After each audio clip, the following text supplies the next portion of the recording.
स्वागत है आप सभी का रोशन सा स्टडी पॉइंट पे। और आज की इस वीडियो में हम देखने वाले हैं 12th क्लास हिस्ट्री का जो सेकंड बुक है। ठीक है, इस बुक से हम जितने भी चैप्टर आपके इस बुक से आ रहे हैं उन सभी चैप्टर के most most most important question देखने वाले हैं। ये जो क्वेश्चन है वो सबसे ज़्यादा ज़रूरी है ना।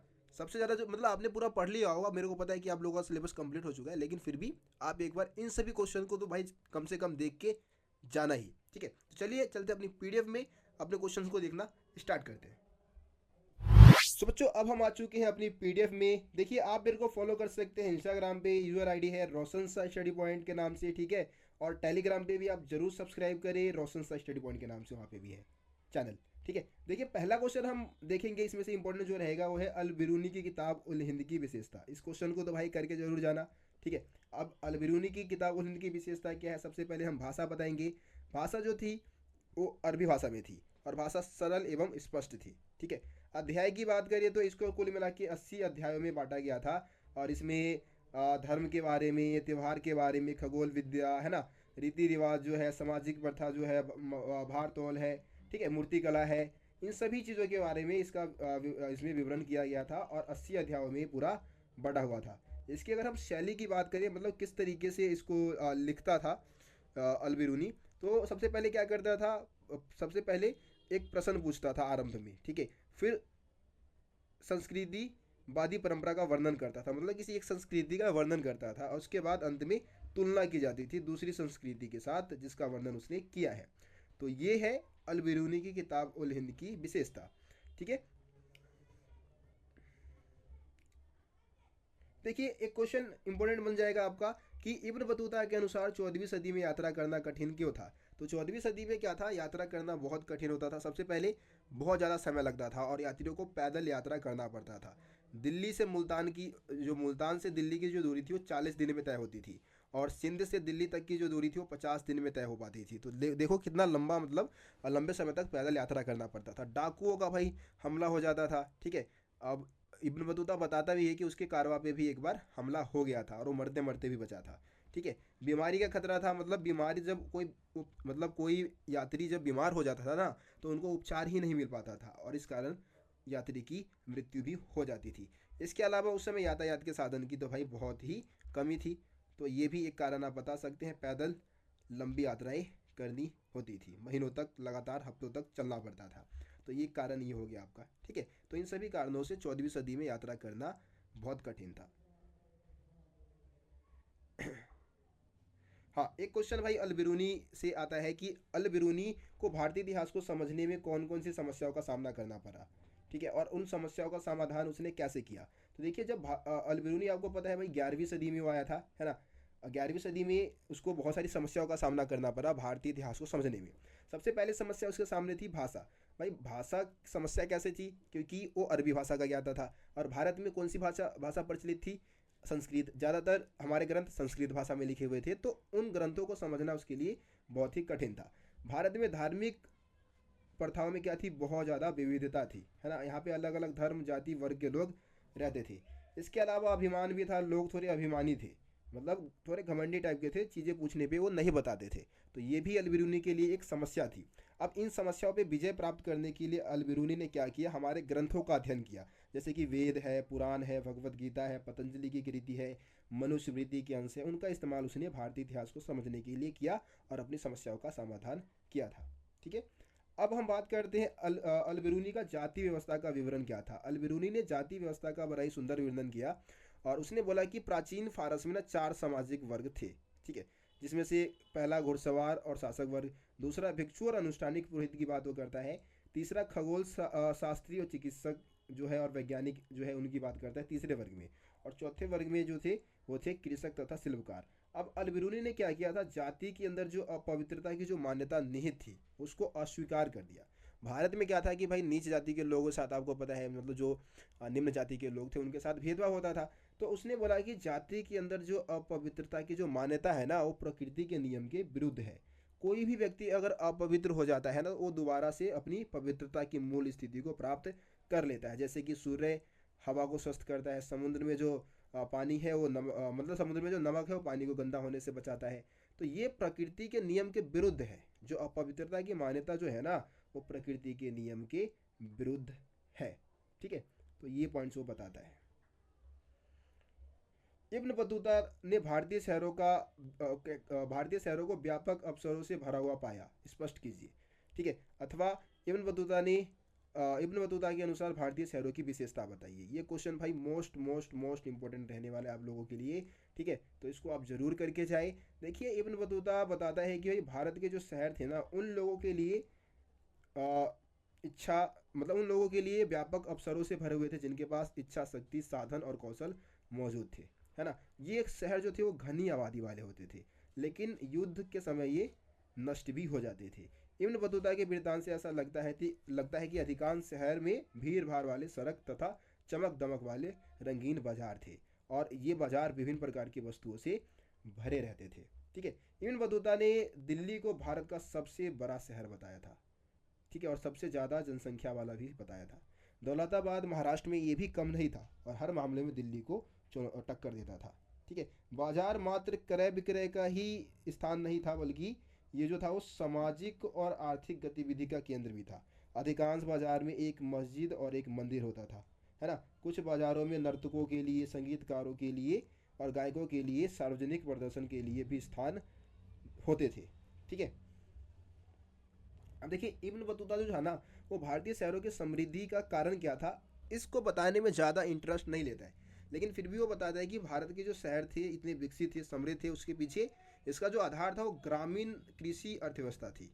मतलब गांव की जो कृषि थी वो बहुत ही ज़्यादा उपजाऊ थी, और यहाँ की मिट्टी बहुत उपजाऊ थी, फसल बहुत अच्छी होती थी, है ना। तो इस कारण इसका फ़ायदा शहरों को भी मिलता था। और उस समय जो हमारा भारत था वो एशियाई व्यापार तंत्र से जुड़ा हुआ था। एशिया के जो भी व्यापार होता था उससे भारत जुड़ा हुआ था, और भारतीय माल की मध्य दक्षिण पूर्वी एशिया में क्या थी, इसकी डिमांड बहुत ज़्यादा थी। शिल्पकारों को भी इसका बहुत लाभ होता था, है ना। सूती कपड़े, महीन मलमल, रेशम, ठीक है, इन सभी चीज़ों की डिमांड बहुत ज़्यादा थी, और इसको बेच के काफ़ी ज़्यादा मुनाफा अपने देश को होता था। तो इन कारणों से भारत के जो शहर थे वो काफ़ी ज़्यादा विकसित थे। ठीक है, देखिए, इब्न बतूता के अनुसार भारतीय डाक प्रणाली की विशेषता बताइए, है ना। या इब्न बतूता भारतीय डाक प्रणाली की कार्यकुशलता देखकर चकित हुआ, कथन को स्पष्ट कीजिए। तो देखिए, इब्न बतूता जो था वो भारत की डाक प्रणाली को देखकर काफ़ी ज़्यादा प्रभावित हुआ था। ठीक है, और वो बताता है कि भाई ये जो मतलब इब्न बतूता डाक प्रणाली को देखकर काफ़ी ज़्यादा चकित हुआ। इस डाक व्यवस्था की मदद से व्यापारियों के लिए न केवल लंबी दूरी तक सूचना भेजना, बल्कि अपनी अल्प सूचना पर माल भेजना भी अ, मतलब सुलभ था। मतलब सामान वगैरह भी भेज सकते थे, और सूचनाओं को तो भेज ही सकते थे।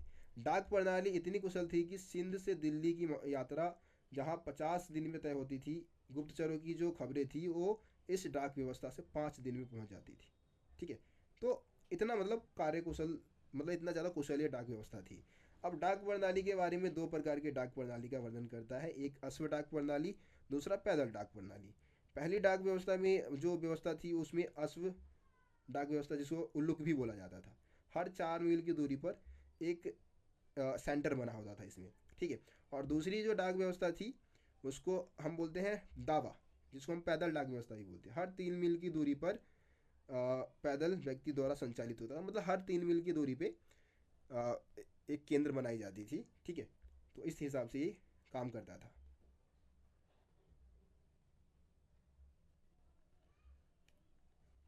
उसके बाद फ्रांसवा वर्नियर की हम बात कर लेते हैं। फ्रांसवा वर्नियर जो था, आपको पता है, भू स्वामित्व की बात करता है। तो बर्नियर भूमि पर राज्य के स्वामित्व को विनाशकारी क्यों मानता है, ये क्वेश्चन आ सकता है। अथवा में इसी क्वेश्चन को अलग तरीके से पूछ सकते हैं कि बर्नियर के अनुसार भूमि पर राजशाही स्वामित्व के राज्य और समाज के लिए हानिकारक परिणाम थे, इस कथन को स्पष्ट कीजिए। तो आपको पता है कि फ्रांसवा वर्नियर बताता है कि भारत में ना निजी भू स्वामित्व का अभाव था। सारे भूमि पे राजा होता था मालिक, मतलब मुगल सम्राट जो होते थे वो जमीन के मालिक होते थे। नीचे लिखा भी है कि भारत में निजी भू स्वामित्व का अभाव था, राजकीय भू स्वामित्व का चलन था। वर्नियर का निजी भू स्वामित्व के गुणों में दृढ़ विश्वास था, जो कि भारत में मौजूद नहीं था। मतलब भारत में निजी भू स्वामित्व मौजूद नहीं था। इस उससे उनसे भूमि पर राजकीय स्वामित्व को राज्य और निवासियों के लिए हानिकारक माना था। ठीक है, और मुगल साम्राज्य में सम्राट सारी भूमि का मालिक होता था। वह अपने सगे संबंधियों में इस या अमीर लोगों में इसको बांट देता था। ठीक है, इससे क्या था कि विनाशकारी परिणाम होता था। क्यों? क्योंकि राजकीय भूस्वामित्व होने के कारण भूधारक अपने बच्चों को जमीन नहीं दे सकते थे। ठीक है, और निजी भूस्वामित्व के अभाव ने क्या किया, बेहतर भूधारकों का जो वर्ग है वो उभर के नहीं आ पाया, जो जमीन के रख रखाव के लिए ज़्यादा सजग हो। ऐसे भूधारक उभर के नहीं सामने आ पाए, है ना। और इससे कृषि का लगातार विनाश हुआ, किसानों का उत्पीड़न हुआ, समाज के सभी वर्गों का जो जीवन स्तर है वो पतन के कगार पे आ गया। ये बात तो बताता है। वर्नियर जो है वो भारतीय समाज को दरिद्र लोगों का समूह बताता है, और जो अमीर शासक वर्ग के अधीन गरीब में और गरीबी में और अमीरी के बीच में क्या है, कोई मध्यम वर्ग है ही नहीं, है ना, कोई भी मध्यम वर्ग नहीं है। ठीक है, भारत में क्या है, मध्यम वर्ग की स्थिति का अभाव है। एक तो भाई बहुत अमीर है, दूसरे बहुत गरीब है, बीच में मध्यम वर्ग है ही नहीं। भारतीय साम्राज्य को किस नज़रिए से देखता है, तो भारतीय राजाओं को भिखारी और क्रूर लोगों का राजा बोलता है। भारतीय शहरों को जो शहर है और नगर है उसको गंदी हवा से दूषित बताता है ना। खेतों को झाड़ीदार और घातक दलदलों से भरे हुए बताता है, और बताता है कि इन सबका एक ही रीजन था, वो था राजकीय भूस्वामित्व। ठीक है, तो ये पॉइंट आप यहाँ पे लिख देंगे इसमें।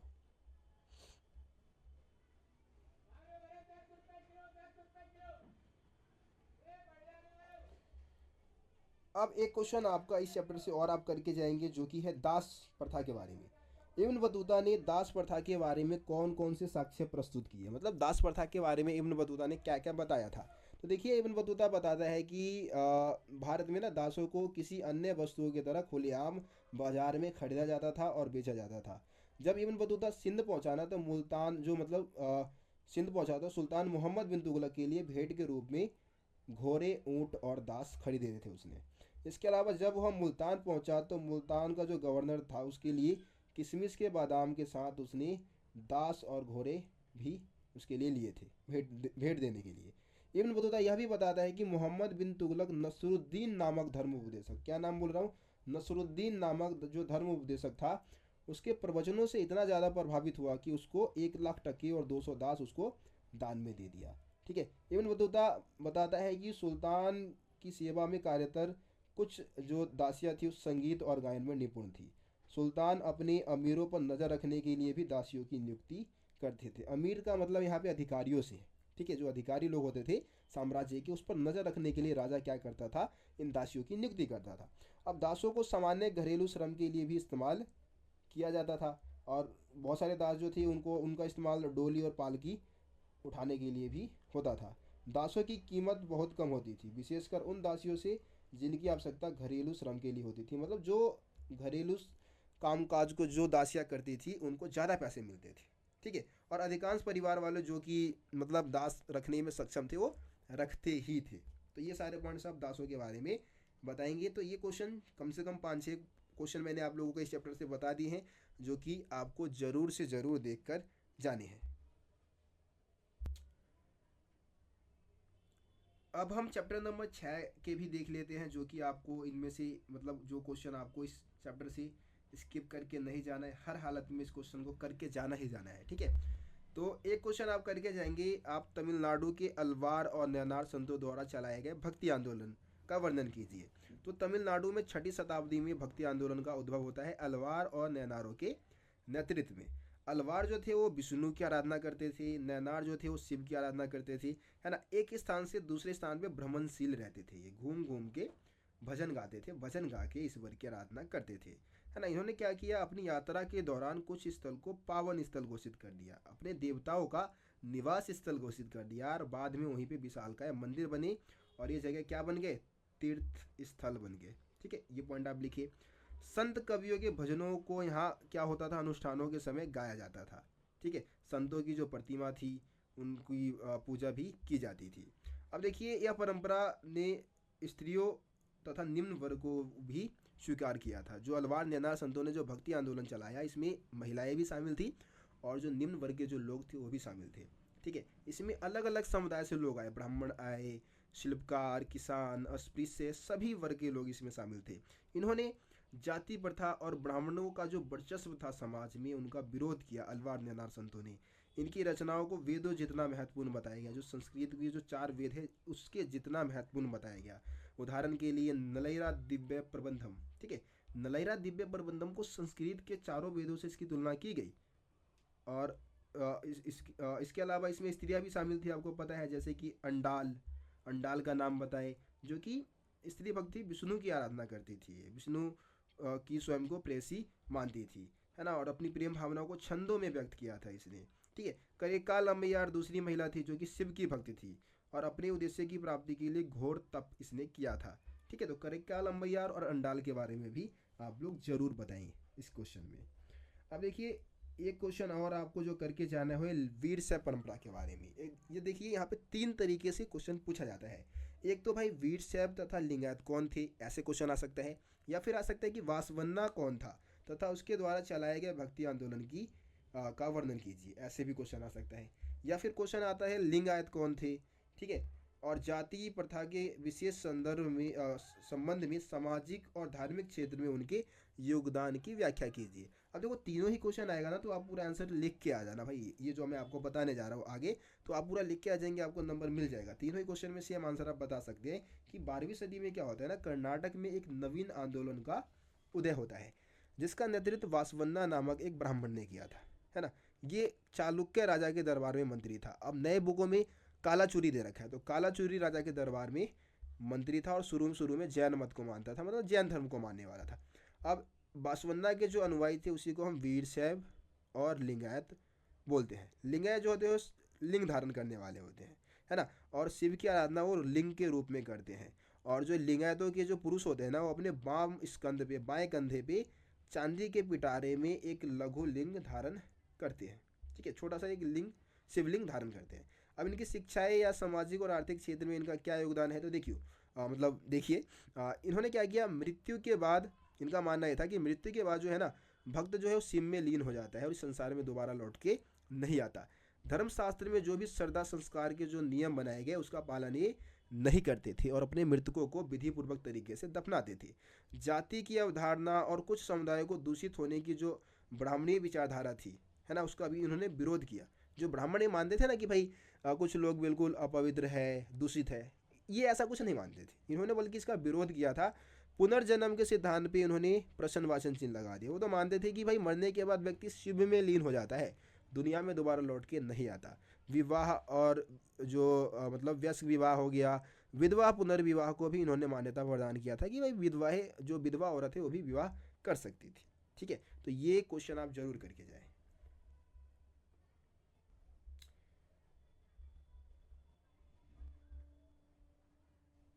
अब देखिए एक सूफी मत के विकास वाला क्वेश्चन है इस चैप्टर से। तो इस्लाम के आरंभिक शताब्दियों में धार्मिक और राजनीतिक संस्था के रूप में खिलाफत की बढ़ती विशेष शक्ति के रूप में सूफी मत का विकास कैसे हुआ। अब देखिए ये एनसीईआरटी लाइन को चेप दिया है और लास्ट में लिख दिया सूफी मत का विकास कैसे हुआ। तो सिंपल सी बात है, हमारे को सूफी मत के विकास के बारे में बताना है कि भारत में सूफी मत का विकास कैसे हुआ। जैसे कि इस्लाम के आरंभिक शताब्दी में क्या था, जो खिलाफत जो संस्था थी ना, मतलब खलीफाओं का जो पद था उसका वर्चस्व बहुत ज़्यादा था, ठीक है, खास करके उलमा का वर्चस्व भी वहाँ पे बहुत ज़्यादा था। लेकिन फिर भी क्या हुआ, उस समय सूफी मत का विकास बहुत तेज़ी से देखने को मिलता है। और अगला सिंपल क्वेश्चन है कि भाई भारत में सूफी मत का विकास कैसे हुआ, ऐसे भी क्वेश्चन ही आ सकता है सिंपल। तो देखिए सूफी मत का विकास कैसे कैसे हुआ भारत में, हम बताएंगे कि भाई कुछ लोग ऐसे थे जिनका रहस्यवाद और वैराग्य के प्रति झुकाव बढ़ा। उन्हीं को हमने क्या बोला, उनको हमने बोला सूफी संत बोला, ठीक है। इन्होंने क्या किया, रूढ़िवादी जो परिभाषाएं थी, रूढ़िवादी जो मान्यताएं थी उसका विरोध किया था, है ना। कुरान और सुन्नत की बौद्धिक व्याख्या की आलोचना की, जो कि मतलब जो उलमा द्वारा जो कुरान की व्याख्या की जाती थी विशेषकर, ठीक है, उलमा द्वारा जो कुरान की व्याख्या की गई उसका इन्होंने क्या किया, विरोध किया। उन्होंने मुक्ति की प्राप्ति के लिए ईश्वर की भक्ति और ईश्वर के आदेश का पालन करने पर बल दिया कि भाई हमें ईश्वर की भक्ति करनी चाहिए ज़्यादा से ज़्यादा और ईश्वर की आराधना करनी चाहिए। उन्होंने पैगंबर मोहम्मद को इंसान कामिल बताया। उनके अनुसार पैगंबर मोहम्मद मतलब एक इंसान थे, परफेक्ट इंसान जिसको हम बोलते हैं, ठीक है। और इन्होंने क्या किया, सूफी संतों ने कुरान की व्याख्या अपनी निजी अनुभवों के आधार पर की। उलमा द्वारा जो कुरान की व्याख्या की जाती थी उस पर निर्भर बिल्कुल नहीं थे। 11वीं सदी में क्या हुआ, सूफीवाद एक विकसित आंदोलन बन गया, क्योंकि सूफियों का क्या था, कुरान से जुड़ा हुआ अपना एक साहित्य भी था, तो उस वजह से और ये फेमस होने लग गए। सूफी संतों ने क्या किया, खानका स्थापित किया था। क्या स्थापित किया, खानका। ठीक है। और खानका की बात करें तो भाई खानका के इर्द गिर्द मतलब खानका में ही रहते थे, और खानका पे नियंत्रण किसका था, शेख का, है ना, पीर का, या फिर मुर्शीद बोल दीजिए। देखिए ये क्वेश्चन 8 नंबर में है, बहुत सारे क्वेश्चन मैं आपको बता रहा हूँ जो कि लॉन्ग है। ये 3 मार्क्स में भी आ सकते हैं और 8 मार्क्स में भी आ सकते हैं, तो आप 8 मार्क्स और 3 मार्क्स के लिए इन सभी क्वेश्चन को जरूर करिए। ठीक है। अपने वारिसों की जो मतलब यहाँ पे जो शेख होते थे, पीर होते थे, वो क्या करते थे, अपने अनुयायियों की भर्ती करते थे और अपने वारिस यानी कि खलीफा की नियुक्ति करते थे, और अध्यात्म के जो नियम थे उनका निर्धारण भी यही करते थे। ठीक है। खानकाह में रहने के बीच के संबंध और शेख तथा जनसामान्य के बीच रिश्ते की सीमा तय करते थे, मतलब सारे नियम कायदे कानून यही बनाया करते थे। ठीक है। तो ये पॉइंट आपका हो गया किसके बारे में, आपका हो गया सूफी मत के विकास के बारे में। अब एक और क्वेश्चन हम देख लेते हैं, बेसरिया और बासरिया। आसान है लेकिन इंपॉर्टेंट है। बेसरिया और बासरिया में अंतर क्या होता है, देखिए बेसरिया उन्हें बोलते हैं जो सरिया कानून को नहीं मानते हैं, है ना, खानका में नहीं रहते, खानका का तिरस्कार करते हैं बेसरिया। ठीक है। और इनको ना अनेक नामों से जाना जाता है, ज़्यादातर फिरंगी होते थे, वह फिरंगी कह रहा हूँ, फ़कीर, फिरंगी तो अंग्रेज़ों को लिए यूज़ होता था, ये फ़कीर होते थे, फ़कीरों जैसे ज़िंदगी जीते थे, है ना। इनको अनेक नामों से जाना जाता था, जैसे कि कलंदर, मदारी, मलंग, हैदरी, है ना, घुमक्का टाइप के थे, एक जगह से दूसरी जगह पे घूमते रहते थे। दूसरी तरफ अगर हम बासरिया की बात करें तो ये सरिया कानून को मानते थे और एक जगह पे ही रहते थे, है ना, खानका में ही निवास करते थे, और ये बासरिया हो गए। ठीक है। एक क्वेश्चन आप लोग जरूर करके जाए भाई, ख्वाजा मुइनुद्दीन की दरगाह क्यों प्रसिद्ध थी। ख्वाजा मुइनुद्दीन चिश्ती की दरगाह की हम बात करें, अजमेर में स्थित है। ठीक है। और ये बहुत ही फेमस थी, बहुत ज़्यादा। इन्हें गरीब नवाज के नाम से भी जाना जाता है, और इसका जो सबसे पहला जो जिक्र किया गया वो 14वीं शताब्दी में मिलता है। यह दरगाह शेख की सदाचारिता मतलब सादा जीवन, धर्मनिष्ठा यानी कि अल्लाह में विश्वास, आध्यात्मिक वारिसों की महानता, ठीक है, और राजसी मेहमानों द्वारा जो इनको आश्रय दिया जाता था, जो इनको हेल्प की जाती थी, उसकी वजह से काफ़ी ज़्यादा फेमस थी। मोहम्मद बिन तुगलक जो था ना, यहाँ आने वाला पहला सुल्तान था। ठीक है। शेख की मज़ार पर पहली इमारत मालवा के सुल्तान गयासुद्दीन खिलजी ने बनवाई थी 15वीं सदी में। ठीक है। यह दरगाह दिल्ली और गुजरात को जोड़ने वाले सीधे मार्ग पर स्थित था, इसीलिए हजारों की संख्या में श्रद्धालु यहाँ पे आते थे। अकबर तो भाई 14 बार आया था, है ना, कभी नई जीत मिलती थी तब, कभी उसके संकल्प की पूर्ति हो गई, पुत्र का जन्म हुआ तब आता था, है ना। प्रत्येक बार अकबर कुछ ना कुछ यहाँ पे दरगाह को भेंट जरूर देता था। 1568 में तीर्थयात्रियों की खाना पकाने के लिए विशाल देंग देंग उसने क्या किया था, भेंट में दिया था, एक भगोना कह सकते हैं उसमें, मतलब तीर्थयात्रियों के लिए खाना पकाया जाता था। और दरगाह के अहाते पर एक मस्जिद भी बनवाई थी अकबर ने। ठीक है। तो ये पॉइंट्स आप यहाँ पे बता सकते हैं। अब हम कबीर दास की बात कर लेते हैं। कबीर दास गुरु नानक देव के बारे में तो भाई ज़रूर करके जाना, इस चैप्टर से कबीर दास और गुरु नानक बहुत इंपॉर्टेंट है। देखिए कबीर दास की बात करें तो कबीर दास की जो वाणी है ना, कबीर दास के जो वचन है, जो शिक्षाएं है, उसको 3 परिपाटियों में सुरक्षित रखा गया। सबसे पहले कबीर बीजक। कबीर बीजक की बात करें तो इसका संबंध वाराणसी से है। ठीक है। वाराणसी में इस कबीर बीजक की रचना की गई और इसमें उनकी शिक्षाओं को शामिल किया गया। उसके बाद कबीर ग्रंथावली है। कबीर ग्रंथावली जो है उसका संबंध राजस्थान से है। राजस्थान के जो दादू पंथी थे ना, उन्होंने इसको सुरक्षित रखा था। और आदि ग्रंथ साहिब में भी इनकी कुछ बहुत सारी मतलब चीज़ें इसमें बताई गई है। ठीक है। तो आदि ग्रंथ साहिब में भी इसमें मतलब उनकी शिक्षाओं का वर्णन, उनके जो शब्द है, उनकी जो वाणी है, उसका वर्णन किया गया है।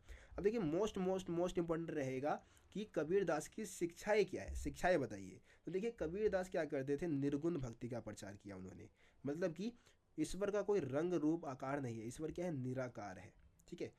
मूर्ति पूजा का इन्होंने क्या किया था, खंडन किया था, मूर्ति पूजा को ये नहीं मानते थे। नाम सिमरन पर बल दिया था। ठीक है। नाम सिमरन या सुमिरन बोल सकते हैं आप, जिसमें हरि के नाम के जाप की बातें करते थे।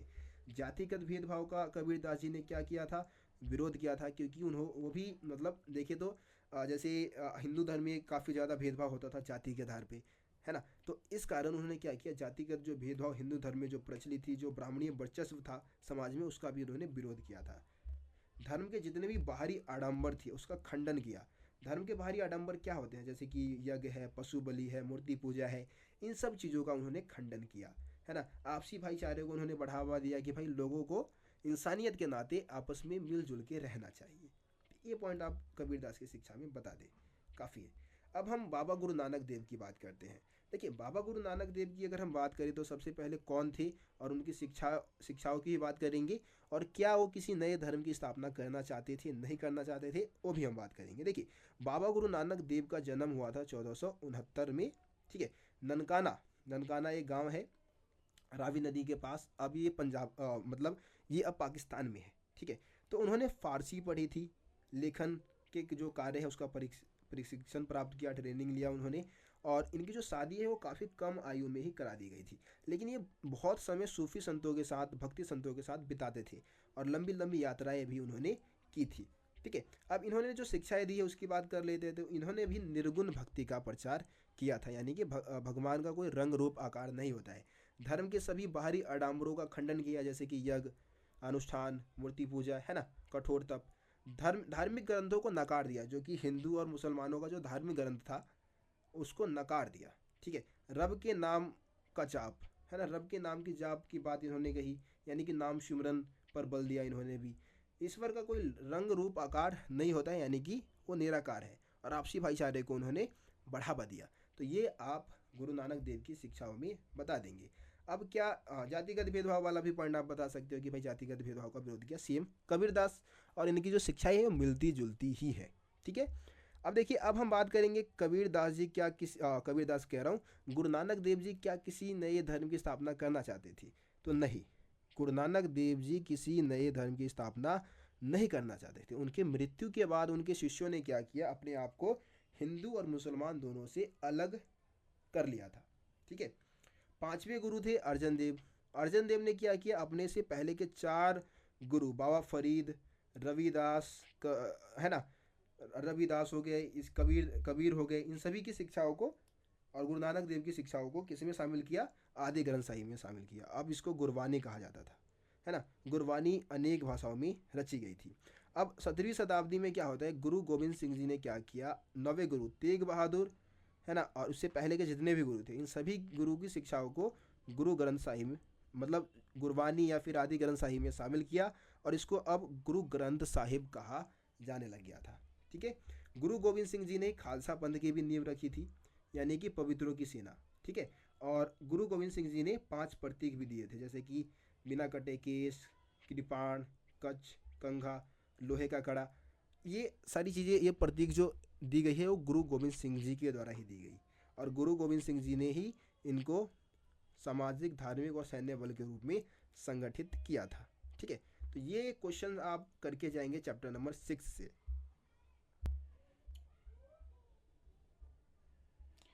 अब हम चैप्टर नंबर 7 में आ गए हैं। चैप्टर नंबर 7 से हम पहला क्वेश्चन देखेंगे कि हम्पी के इतिहास की रचना कैसे की गई, ठीक है। ये क्वेश्चन बहुत इंपॉर्टेंट है। देखिए हम्पी की अगर हम बात करें तो हम्पी की जो खोज है वो 1800 में की गई थी, ठीक है। 1800 में हम्पी की खोज की गई, किसके द्वारा, कॉलिन मैकेंजी के द्वारा। Colin McKenzie east India company के अधिकारी थी, एक अभियंता, है ना, एक पुरातात्विद कह सकते हैं इनको। तो कॉलिन मैकेंजी ने हम्पी का पहला सर्वेक्षण मानचित्र तैयार किया था, ये मानचित्रकार भी थे। और इनकी जो शुरुआती जानकारी थी वो विरूपाक्ष मंदिर और पंपा देवी मंदिर के जो पुरोहित थे उनकी स्मृतियों पर आधारित थी। अब देखिए 1836 से क्या होता है कि बहुत सारे अभिलेख को इकट्ठा किया जाता है। अभिलेख शास्त्रियों द्वारा विजयनगर के बहुत सारे अभिलेखों को एकत्रित किया जाता है, और इन अभिलेखों का जो इन अभिलेखों की तुलना है यात्रियों के वृत्तांत से, तेलुगु, कन्नड़, तमिल, संस्कृत में लिखे गए जो साहित्य थे उनसे करके विजयनगर साम्राज्य के बारे में जानकारी जुटाया जाता है।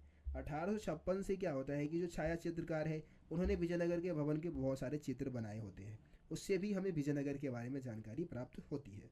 तो ये आप विजयनगर साम्राज्य के बारे में बता सकते हैं, खोज का जो इतिहास है वो।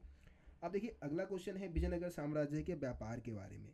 अब व्यापार क्या था भाई, 14वीं सदी के व्यापार की बात कर रहे हैं। तो व्यापार में सबसे ज़्यादा घोड़ों की जरूरत होती थी, और घोड़े कहाँ से मंगाते थे, ये मध्य एशिया से, अरब से और मध्य एशिया से घोड़ों का आयात किया जाता था, है ना, क्योंकि युद्ध होते थे और युद्ध युद्ध में ना घोड़ों की ज़्यादा डिमांड होती थी। अब व्यापार जो है मतलब अरबियों का नियंत्रण था, है ना, जिसके मतलब इन व्यापारियों को, जो भी घोड़े के जो व्यापारी थे उनको ना कुदिरई और कुदिरई चेट्टी कहा जाता था, या सिंपल घोड़े के व्यापारी भी इनको हम कह सकते थे। देखिए 1498 में पुर्तगालियों का उपमहाद्वीप के पश्चिमी तट पे आगमन होता है। वो अपने साथ लेकर आते हैं बंदूक, है ना, बंदूक वगैरह का व्यापार इनसे हम करते हैं। प्लस में विजयनगर के जो अ, विजयनगर अपने मसालों के लिए, अपने वस्त्र के लिए, अपने रत्न आभूषण के लिए बहुत ही फेमस था पूरे दुनिया में। यहाँ की समृद्ध जनता महंगी विदेशी वस्तुओं की मांग भी करती थी, ठीक है, विशेषकर रत्न आभूषण जो कि दूसरे देशों से मंगाया जाता था। और व्यापार से जो भी कर मिल रहा था ना, जो टैक्स, उसी के वजह से विजयनगर साम्राज्य इतना ज़्यादा समृद्ध हो रहा था। ठीक है, तो ये पॉइंट आप यहाँ पे बता दें। अगला क्वेश्चन है कृष्णदेव राय के बारे में। विजयनगर साम्राज्य के विस्तार में कृष्णदेव राय का कितना योगदान था? अब देखो कृष्णदेव राय का तो भाई इंपॉर्टेंट क्वेश्चन है ही, आप लोगों ने देखा होगा मिड टर्म या फर्स्ट टर्म में भी पूछा गया होगा, हो सकता है बोर्ड में भी आपके आ जाए। अब देखिए कृष्णदेव राय ने शासन किया था 1509 से लेके 1529 तक, ठीक है। तुलुप वंश से इनका संबंध था। अब क्या क्या काम किया भाई, देखिए सबसे पहले इन्होंने विजयनगर साम्राज्य का विस्तार किया और इसको मजबूत बनाया। 1512 में इन्होंने तुंगभद्रा और कृष्णा नदी के बीच का क्षेत्र हासिल किया था। 1514 में उड़ीसा के शासकों का दमन किया, ठीक है। और 1520 में बीजापुर के जो सुल्तान थे उनको बुरी तरीके से पराजित कर दिया। राज्य में शांति लाया, समृद्ध किया इस साम्राज्य को, है ना। इन्होंने अनेक मंदिरों का भी निर्माण करवाया, उन मंदिरों में गोपुरमों को भी जुड़वाया था, ठीक है। उन्होंने अपनी माँ के नाम पर एक उपनगर की स्थापना भी करवाई थी जिसका नाम था नगलपुरम, ठीक है, नगलपुरम।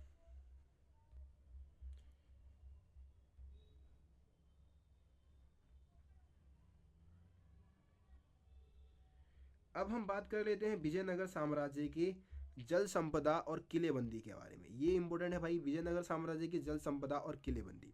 देखिए विजयनगर साम्राज्य की भौगोलिक स्थिति के बारे में चौंकाने वाला तथ्य था तुंगभद्रा नदी पर निर्मित एक प्राकृतिक कुंड। मतलब तुंगभद्रा नदी पर एक प्राकृतिक कुंड का निर्माण हुआ था। ये जो नदी थी उत्तर पूर्वी दिशा में बहती थी विजयनगर साम्राज्य की, और आसपास का पूरा इलाका जो था वो ग्रेनाइट की पहाड़ियों से घिरा हुआ था, ठीक है। अब इन पहाड़ियों से बहुत सारी जलधाराएं बहकर आती थी। उन जलधाराओं के साथ क्या बनाया गया था, अलग अलग आकार के हौज बनाए गए थे, ठीक है। और इन हौजों के माध्यम से पानी को इकट्ठा करके ज़रूरत पड़ने पे इसका इस्तेमाल किया जाता था। आपको पता है कि भाई जो हौज की अगर हम बात करें तो एक तो कमलपुरम जलाशय की आप बात कर सकते हैं, जो कि 15वीं सदी में बना था, बहुत ही फेमस हौज था।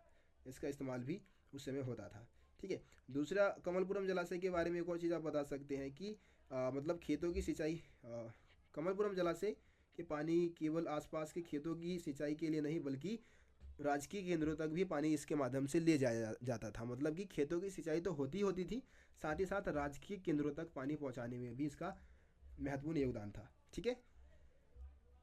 सबसे महत्वपूर्ण जल संबंधित संरचना में से एक हिरिया नहर है। देखिए यार हिरिया नहर की अगर हम बात करें तो ये भी एक महत्वपूर्ण नहर था, ठीक है, हिरिया नहर।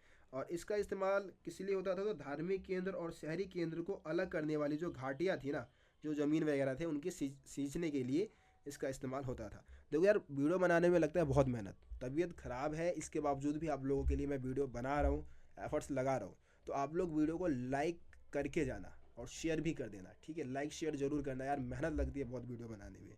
और नॉन स्टॉप बोल रहा हूँ लगातार, बोलने का मन नहीं है लेकिन फिर भी आप लोगों के लिए काम तो भाई करना है। देखिए अब हम किलेबंदी की बात कर लेते हैं। तो विजयनगर साम्राज्य के बारे में चौंकाने वाला एक तथ्य किलेबंदी भी थी। अब किलेबंदी के बारे में फारस से आया था अब्दुल रजाक। अब्दुल रजाक ना विजयनगर साम्राज्य की किलेबंदी को देखकर बहुत ही प्रभावित हुआ था।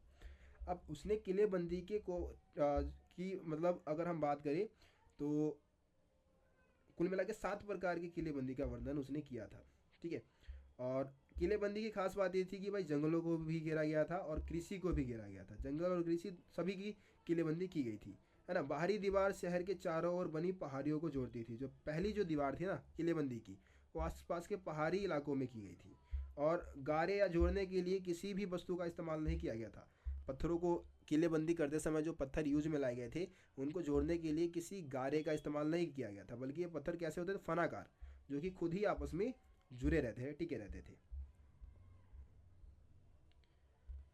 तो पहली दूसरी और तीसरी दीवार के बीच में जुते हुए खेत बगीचे तथा आवास शामिल थे।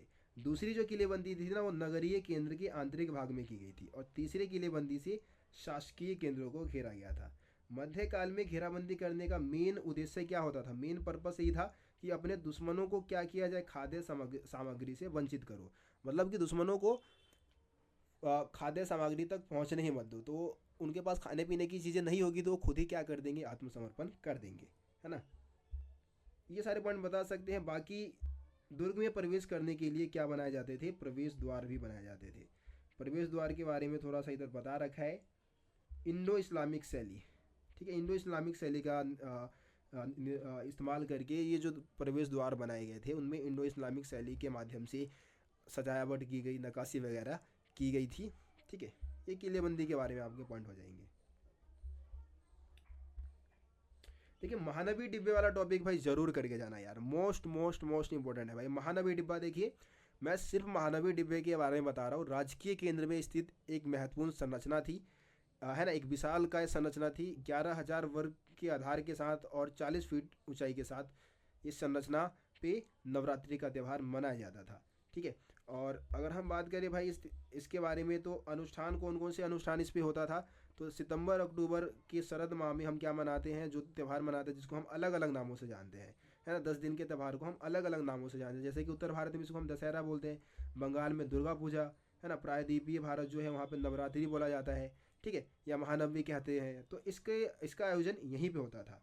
अब धर्म अनुष्ठान क्या है, धर्म अनुष्ठान कौन कौन से इससे जुड़े हुए धर्मानुष्ठान, तो मूर्ति की पूजा होती थी, राज्य की अश्वों की पूजा होती थी, भैंसों और अन्य जानवरों की बलि दी जाती थी इस त्यौहार के अवसर पे। आकर्षण क्या था भाई, महानवी डिब्बा और जो नवरात्रि का जो त्यौहार मनाया जाता था उसका आकर्षण क्या था, तो आकर्षण ये मतलब, आकर्षण कहने का मतलब ये है कि जिसको देखने के लिए लोग यहाँ पे आते थे। तो एक तो अब भाई नृत्य है आपका, है ना, कुश्ती है, सांझ लगे घोड़ों और हाथियों की और रथों की शोभा यात्राएं निकाली जाती थी।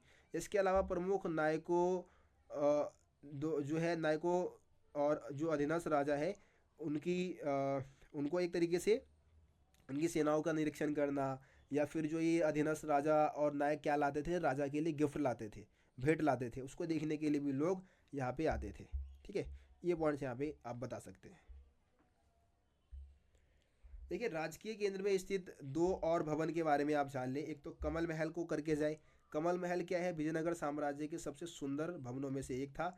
इसका नामकरण 19वीं सदी के अंग्रेज यात्रियों ने किया था और ये एक परिषदीय सदन था जहां राजा अपने परामर्शदाताओं से मिलता था। कमल महल के बारे में ये आपको करके जाना है। हजार राम मंदिर क्या था भाई, ये सबसे सुंदर मंदिरों में से एक था, राजकीय केंद्र में स्थित। कहाँ पे स्थित है ये, राजकीय केंद्र में। और इसका प्रयोग केवल राजा और उसके परिवार के लोग ही करते थे। मंदिर के आंतरिक दीवारों पे रामायण के चित्र भी हमारे को बने हुए मिले हैं। अब देखिए धार्मिक केंद्र से आप ना, धार्मिक केंद्र से विरूपाक्ष मंदिर और विट्ठल मंदिर का बस कर लेना काफ़ी है। ठीक है, मैं बता देता हूँ आप लोगों को। विरूपाक्ष मंदिर, देखिए विरूपाक्ष मंदिर, इस मंदिर के मतलब विरूपाक्ष मंदिर के सबसे प्रमुख देवता शिव थे। ठीक है, और इस मंदिर की अगर हम बात करें तो ज़्यादातर विजयनगर साम्राज्य में सबसे ज़्यादा महत्व जो दिया गया था वो विरूपाक्ष देव को दिया गया था। विरूपाक्ष देव को राज्य के संरक्षक देव के रूप में माना जाता था और ज़्यादातर कन्नड़ लिपि में हमारे को श्री विरूपाक्ष शब्द अंकित किए हुए मिले हैं। ठीक है, और आपको पता है कि इस मंदिर में हर वर्ष विरूपाक्ष और पंपा देवी का जो विवाह है उसको धूमधाम से आयोजित किया जाता था। पंपा देवी यानी कि पार्वती। इसका निर्माण कई शताब्दियों में हुआ था। इसके कुछ हिस्से का निर्माण 9वीं-10वीं सदी में किया गया था। ठीक है, विजयनगर की स्थापना के बाद इस मंदिर को कहीं और ज़्यादा विशालकाय बनाया गया, मतलब बड़ा बनाया गया था।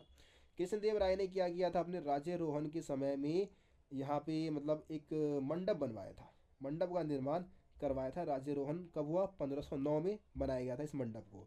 विरूपाक्ष मंदिर के सामने एक सभागार का भी निर्माण किया गया था, जिसके अनेक प्रयोग होते थे, जैसे कि सभागार का इस्तेमाल देवी देवताओं की मूर्तियों की पूजा करने के लिए होता था, नृत्य का आयोजन करने के लिए, संगीत का आयोजन करने के लिए, है ना, नाटकों का आयोजन करने के लिए होता था। तो ये सारे आप बता सकते हैं सभागार के प्रयोग के बारे में। ठीक है, अब देखिए अब हम विट्ठल मंदिर की बात कर लेते हैं। देखिए विट्ठल मंदिर के प्रमुख जो देवता है श्री विट्ठल देव है, जिनको हम विष्णु का रूप मानते हैं। इस मंदिर में भी कई सभागार थे और इस मंदिर में एक रथ के आकार का अपने को छोटा मंदिर भी मिला है। ठीक है, तो ये पॉइंट आप विट्ठल मंदिर के बारे में बता दें, काफ़ी है। तो ये क्वेश्चन आप 7वें चैप्टर से जरूर करके जाए भाई। 7वें चैप्टर से इतने क्वेश्चन मैं आपको बता रहा हूँ। अब हम चलते हैं 8वें चैप्टर में।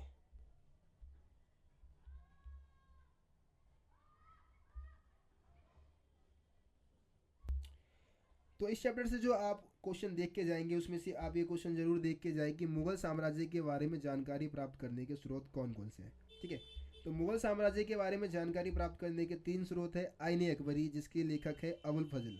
इससे हमें मुगल ग्रामीण समाज के बारे में, जमींदारों के बारे में, किसानों और जमींदारों के बीच में कैसा रिलेशन था उसके बारे में पता चलता है।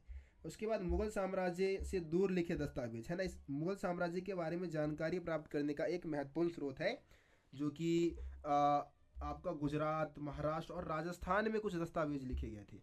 इससे भी हम मुगल साम्राज्य के बारे में जान सकते हैं। ईस्ट इंडिया कंपनी के दस्तावेज है। ठीक है, तो ईस्ट इंडिया कंपनी के जो दस्तावेज है, बहुत सारे दस्तावेज है, वो भी हमें मुगल ग्रामीण समाज का वर्णन कर दिए। अब खुद कास्ट और पाही कास्ट किसान के बारे में भी कर ले भाई। खुद कास्ट किसान, पाही कास्ट। खुद कास्ट किसान उन किसानों को बोला जाता था जो खुद की ज़मीन पे खेती करते थे, है ना। और पाही कास्ट उनको बोलते हैं जो कि दूसरे की ज़मीन पे खेती करते थे, दूसरे गांव में जाते थे। अब पाही कास्ट कोई व्यक्ति तभी बनता था जब उसको या तो प्रॉफिट मिल रहा हो या फिर मजबूरी में भी किसान पाही कास्ट हो जाते थे। हाँ, ये क्वेश्चन आप जरूर करिए भाई चैप्टर से कि मुगल साम्राज्य में किस प्रकार खेती पेट भरने और व्यापार करने के लिए की जाती थी। तो यहाँ पे देख रहे हो आप, पेट भरने के लिए भी खेती होती थी और व्यापार करने के लिए। ठीक है, ये ऐसा क्वेश्चन है। या फिर क्वेश्चन आ सकता है अलग तरीके से कि क्या आपको ऐसा लगता है कि मुगल साम्राज्य में खेती केवल पेट भरने के लिए होती थी। तो भाई पेट भरने उद्देश्य तो था, लेकिन केवल पेट भरने के लिए होता था ऐसा बिल्कुल नहीं है।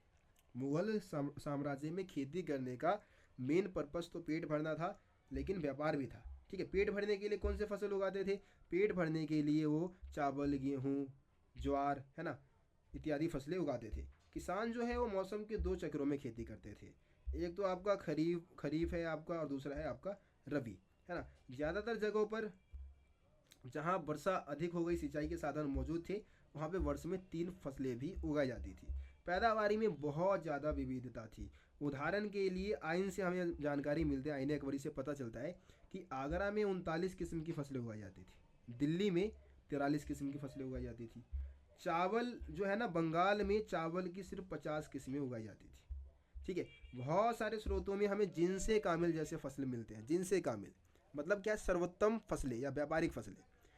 ऐसे फसल जैसे कि कपास है, गन्ना है, तिलहन है ना, दलहन है, दाल वगैरह, ये सब जिनसे कामिल के बढ़िया एग्जाम्पल है, जिसके उत्पादन को ना राज्य बहुत ज़्यादा महत्व देता था। राज्य को इन इन फसलों के उत्पादन से ज़्यादा कर मिल सकता था, ज़्यादा टैक्स मिल सकता था, ज़्यादा प्रॉफिट मिल सकता था। तो इस वजह से ये ऐसी फसलों के उत्पादन पे राज्य महत्व देता था। देखिए, एक क्वेश्चन आप और हम मतलब इसमें से देखेंगे। वैसे तो अभी 2-3 क्वेश्चन और है जो कि आपको देखना है। ये मोस्ट मोस्ट मोस्ट इंपॉर्टेंट है भाई, पंचायतों की भूमिका। मुगल ग्रामीण समाज में पंचायतों की भूमिका बताइए। तो पंचायतों की भूमिका को हम 4-5 हेडिंग्स के थ्रू समझा सकते हैं। सबसे पहले हम बताएंगे पंचायतों का गठन। देखिए, मुगल गांव की पंचायतों में ना बुजुर्गों का जमावड़ा होता था, और ये ऐसे लोग थे जिनके पास अपनी पुश्तैनी संपत्ति होती थी। और यह एक ऐसा अल्पतंत्र था जिसमें सभी गांव के लोगों की नुमाइंदगी यानी कि प्रतिनिधित्व होता था। सभी लोग जुड़े रहते थे पंचायत से। गांव में पंचायत का फैसला जो होता था वो सभी को मानना भी होता था। ठीक है, ये पॉइंट आप बता दें। उसके बाद मुखिया का चुनाव कैसे होता था। तो भाई मुखिया का जो चुनाव था ना, वो गांव के बुजुर्गों की आम सहमति से होती थी। मतलब सभी लोग उसको सहमति देंगे जब उसका चुनाव होगा। मतलब सरदार जो होता था, पंचायत का सरदार जो होता था वो मुखिया होता था, जिसको हम मंडल और मुकद्दम भी बोलते हैं। और इसके जो चुनाव है वो गांव की बुजुर्गों की सहमति से होती थी। चुनाव के बाद उन्हें इसकी मंजूरी जमींदार से लेनी पड़ती थी। मुखिया अपने पद पर तभी तक बना रह सकता था जब तक कि गांव के लोगों का उस पर भरोसा है। भरोसा खो दिया, पद से हटा देंगे, है ना। गांव की आमदनी का लेखा जोखा, हिसाब रखना मुखिया का मेन काम था। इसमें गांव का पटवारी उसकी मदद भी करता था। ठीक है, ये पॉइंट बता दें। आम खजाना था भाई, पंचायत का एक आम खजाना था जिससे पूरे गांव का खर्चा चलता था। इस खजाने का इस्तेमाल जो कर अधिकारी आते थे उनकी खातिरदारी के लिए, गांव का जो कोष है जैसे कि प्राकृतिक आपदा आ गया उनसे निपटने के लिए भी इसी पैसों का इस्तेमाल होता था। कुछ सामुदायिक कार्य करने होते थे। सामुदायिक कार्य जैसे कि कुछ मिट्टी के खुदवाने हैं, मतलब मिट्टी के बांध बनवाना है या कुएं खुदवाना है, ठीक है, तो उस समय आम खजाने का इस्तेमाल होता था। मुखिया का काम क्या होता था भाई? देखिए, मुखिया का सबसे बड़ा काम ये था कि वो ये तसल्ली करता था कि गांव में रहने वाले अलग अलग समुदाय के लोग अपनी जाति के हद में रहें, मतलब जाति को बड़ा महत्व दिया जाता था भाई। अब सभी जातियां मंडल की मौजूदगी में ही होती, मतलब सभी शादियाँ, जातियाँ कह रहा हूँ, सभी शादियाँ जो थी वो मंडल के यानी कि मुखिया की मौजूदगी में ही होती थी। जाति की अवहेलना को रोकने के लिए लोगों के आचरणों पर नज़र रखना मुखिया का एक महत्वपूर्ण काम था। दोषी व्यक्ति को जुर्माना लगाना, दोषी व्यक्ति पे उसको समुदाय से निष्कासित करना, उसको गंभीर दंड देना, ये सब मुखिया का काम होता था भाई। ठीक है, ये पॉइंट बता दो। अब आखिर में एक जाति पंचायत के बारे में बता दो कि भाई गांव में हर जाति की अपनी खुद की पंचायत होती थी। यह अलग अलग जातियों के लोगों के बीच जो भी दीवानी जो मामले थे, दीवानी मतलब ज़मीन से जुड़े हुए जो भी दावेदारी के मुद्दे थे उसको निपटाने का काम करती थी। ज़मीन से जुड़े जो भी दावेदारी वो तो हो गया हमारा। यह तय करती थी कि शादियाँ जाति के मानदंडों के अनुरूप मुताबिक हो रही है या नहीं। ठीक है, कर्मकांडीय वर्चस्व किस हद में रह के होंगे ये भी देखती थी जाति पंचायत। तो जाति पंचायत के बारे में है। उसके बाद मुगल ग्रामीण समाज में महिलाओं की भूमिका, भाई ये भी इम्पोर्टेंट है। इसमें से 3-4 क्वेश्चन अभी और आपके इम्पोर्टेंट रहने वाला है। तो मुगल ग्रामीण समाज में पंचायतों की क्या भूमिका थी? पंचायत तो हो गया, मतलब महिलाओं की भूमिका क्या थी? तो महिलाएं देखिए पुरुषों के साथ खेतों में कंधे से कंधा मिला के क्या करती थी, खेतों में काम करती थी। जो पुरुष थे वो हल चलाते थे, है ना, महिलाएं बुआई निराई कटाई के साथ साथ फसलों को से दाने निकालने का काम करती थी। किसी वस्तु का जितना व्यापारीकरण होता था उन कामों को करने के लिए महिलाओं के श्रम की मांग उतनी ही बढ़ती थी। सूती कातने, बर्तन बनाने के लिए, मिट्टी को साफ करने के लिए, है ना, इन सब कामों को करने के लिए महिलाओं की श्रम की ज़रूरत ही होती थी। किसानों की व्यक्तिगत खेती का जैसे जैसे विस्तार हुआ और घर के संसाधन और श्रम उत्पादन की बुनियादी बनी, श्रम समाज में समाज पर निर्भरता, इसलिए महिलाओं को अधिक पॉइंट कैसे समझा रखा है, एक मिनट।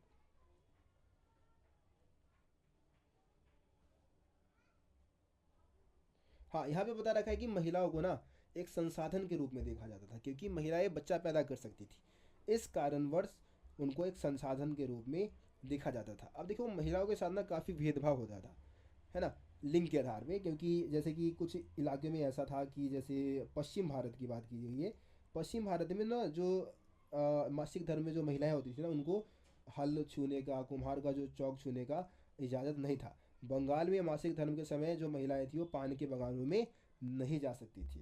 ठीक है, शादीशुदा महिलाओं की कमी थी, क्योंकि कुपोषण के कारण बार बार मौत के घाट उतर जाती थी, मतलब मौत का शिकार हो जाती थी महिलाएं।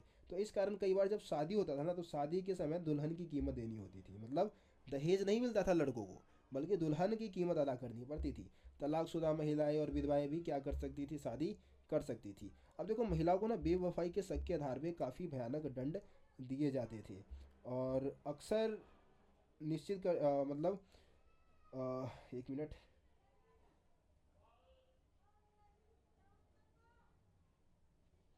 लेकिन ऊंची जाति के जो लोग हैं या फिर पंचायत है वो हमेशा मतलब ये सुनिश्चित करने की कोशिश करते थे कि इनका भरण पोषण का इंतजाम हो जाए। मतलब मान लो पति ने उनको घर से निकाल दिया तो उस समय भी उनका भरण पोषण हो जाए। ठीक है, महिलाओं ने क्या किया था, पंचायतों को दरखास्त दिया था कि भाई उनका पति जो है वो उनको मुआवजा दे, है ना, बच्चों की परवरिश के लिए मुआवजा दे।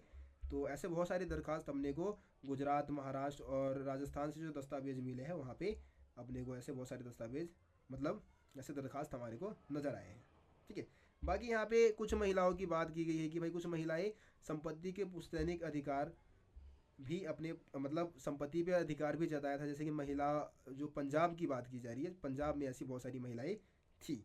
ठीक है, कई जगह पे महिलाएं जमींदार भी बनी थी, जमींदार की उत्तराधिकारी भी वो बनी अपनी जमींदारी की। तो इससे समझ में आता है कि हर जगह महिलाओं की स्थिति एक जैसी नहीं थी। ठीक है,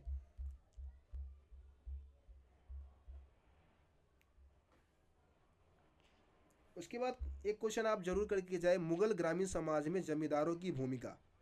मुगल ग्रामीण समाज में जमींदारों की भूमिका क्या थी? तो जमींदार कौन होते थे? जिनके पास बहुत ज़्यादा ज़मीनें होती थी, है ना। और जमींदार इतने ज़्यादा ऊंची हैसियत उनकी क्यों थी? दो कारण थे, ऊंची हैसियत के दो कारण थे। एक तो भाई उनकी जाति, ठीक है। सबसे पहले उनकी जाति क्या होती थी, बहुत ऊंची थी, ऊंची जाति से होते थे। दूसरा कि वो राज्य को विशेष प्रकार की सुविधाएं देते थे, सेवाएं प्रदान करते थे। ठीक है। जमींदारों की समृद्धि की वजह से उनकी विस्तृत व्यक्तिगत जमीन, जिन्हें वो मिल्कियत कहते थे, तो जमींदार समृद्ध थे क्योंकि उनके पास व्यक्तिगत ज़मीनें होती थी, यानी कि संपत्ति बहुत ज़्यादा होती थी। तो इन ज़मीनों पर खेती कौन करते थे, या तो दिहाड़ी के मजदूर या फिर पराधीन मजदूर, जो गुलाम मजदूर होते थे वो खेती करते थे। ठीक है। जमींदार अपनी मर्जी से अपनी मुताबिक किसी को ज़मीन बेच सकता था, किसी के नाम पे कर सकता था, तो ये पूरा अधिकार उसके पास था। जमींदार अक्सर राज्य की ओर से कर वसूलता था और उस कर के बदले उसको वित्तीय मुआवजा भी मिल जाता था। ठीक है। सैनिक संसाधन भी उसके ताकत का एक कारण था, क्योंकि उसके पास अपने पैदल सिपाही, घुड़सवार सिपाही, तो तोप खाने उसके पास होते थे, है ना, सिपाहियों का जत्था उसके पास मौजूद था, तो ये भी उसके शक्तिशाली होने का एक कारण था। ठीक है। मुगल ग्रामीण समाज को एक पिरामिड के तौर पे हम देखें ना, तो सबसे टॉप पे जो आता था वो जमींदारी आता था। ग्रामीण समाज की बात कर रहा हूँ यहाँ पे, सिर्फ गांव की हम बात करें, ग्रामीण समाज की। ठीक है। देखो, समसामयिक जंग में जीत, मतलब अब कोई व्यक्ति जमींदार कैसे बन सकता था, तो जमींदारों की उत्पत्ति कई तरीके से हो सकती थी। एक तो भाई जंग में जीत गया कोई व्यक्ति, किसी व्यक्ति ने दूसरे व्यक्ति को जंग में, मतलब दूसरे जमींदार को जंग में हरा दिया, तो उस समय वो जमींदार बन सकता था। या फिर आ, राजा ने क्या किया, उसको बहुत सारी ज़मीनें दे दी, तो उस समय भी वो जमींदार बन सकता था। ठीक है। जमींदारों ने क्या किया, अपनी खरीद फरोख्त की प्रक्रिया से मौद्रीकरण की प्रक्रिया को भी तेजी लाई थी। और जमींदार अक्सर क्या लगाते थे, बाजार लगाते थे, उस बाजार में किसान भी अपने फसलों को बेच सकते थे। तो ये पॉइंट्स आप यहाँ पे लिख सकते हैं। ठीक है। थोड़ा सा लेंदी है, 8 मार्क्स वाले क्वेश्चन है भाई, 8 नंबर में क्वेश्चन आता है। ठीक है। चलिए आगे एक क्वेश्चन इस चैप्टर से हम और कर लेते हैं, जो कि आपके लिए मोस्ट इंपॉर्टेंट रहेगा, आईने अकबरी के बारे में। ठीक है। आईने अकबरी के बारे में भाई जरूर देख के जाए, मैं आपको समझा देता हूँ। आईने अकबरी जो है आ, वो अकबर के आदेश से, है ना, अकबर के हुक्म पे अबुल फजल ने आईने अकबरी को पूरा करने का जिम्मा, मतलब अकबर के इतिहास का को रचने का जिम्मा उठाया था। और आईने अकबरी जो है वो अकबरनामा का तीसरा भाग है। ठीक है। अकबरनामा का जो तीसरा जिल्द है वो आईने अकबरी है। ठीक है। आईने अकबरी से हमें क्या जानकारी मिलती है, तो आईने अकबरी से हमें मुग़ल दरबार के बारे में, प्रशासन व्यवस्था के बारे में, राजस्व के स्रोत के बारे में, वहाँ के भूगोल के बारे में, सामाजिक प्रथा, रीति रिवाज, संस्कृति के बारे में जानकारी मिल जाती है। ठीक है। अब इसके क्या है कि अगर हम भाग की बात करें तो इसके टोटल 5 भाग है। ठीक है। 5 में से 3 भाग की अगर हम बात करें, तो आइन के 5 भाग में अगर हम देखें तो मंजिल आबादी, इससे हमें शाही परिवार की जानकारी मिलता है ना, उसके रख रखाव के जो भी तरीके हैं उससे पता चलता है। दूसरा भाग है सिपह आबादी, जिसमें सैनिकों के बारे में और जो नौकरशाही थे उनके बारे में पता चलता है।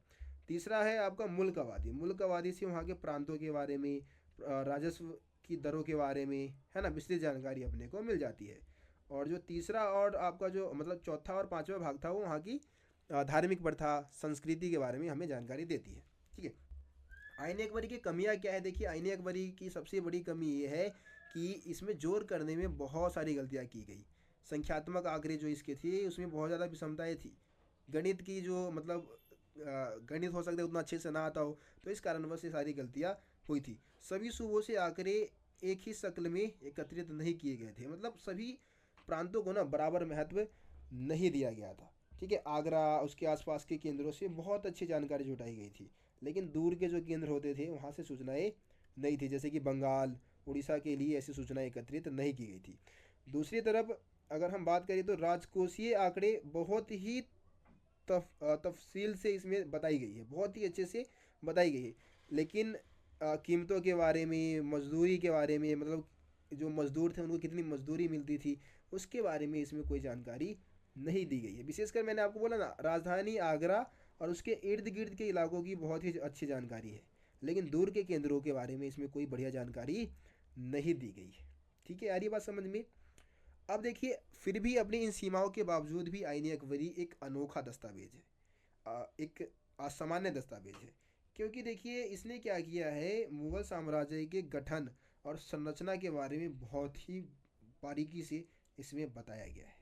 अब आपको पता है कि मध्यकाल के ज़्यादातर जो इतिहासकार होते थे और राजनीतिक विषय की जानकारी देते थे, जैसे कि युद्ध के बारे में, है ना, सियासी साजिश के बारे में, वंशीय उथल पुथल के बारे में जानकारी देते थे। लेकिन अबुल फजल ने कुछ नया किया, उसने ग्रामीण समाज का वर्णन किया। भारतीय समाज का बहुत ही सुंदर, ग्रामीण समाज का बहुत ही सुंदर वर्णन इसमें उसने किया था। तो इन सभी कारणों से हम कह सकते हैं कि आईने अकबरी एक अनोखा दस्तावेज है। ठीक है, चलिए, तो इस तरीके से आपके सभी क्वेश्चन हो गए हैं सेकंड बुक से। थोड़ा सा यार बोलते बोलते थक चुका हूँ, बोलने का मन नहीं है, लेकिन फिर भी मैंने आप लोगों का पूरा ये बुक करवा दिया है। अब रहेगा आप लोगों का थर्ड बुक और मैप, तो वो भी आप लोगों को बहुत ही जल्द प्रोवाइड करा दिया जाएगा। अगर अभी तक आप लोग इस वीडियो में एंड तक बने हुए थे तो यार वीडियो को लाइक शेयर जरूर कर देना, चैनल को सब्सक्राइब नहीं किया तो सब्सक्राइब भी जरूर कर देना।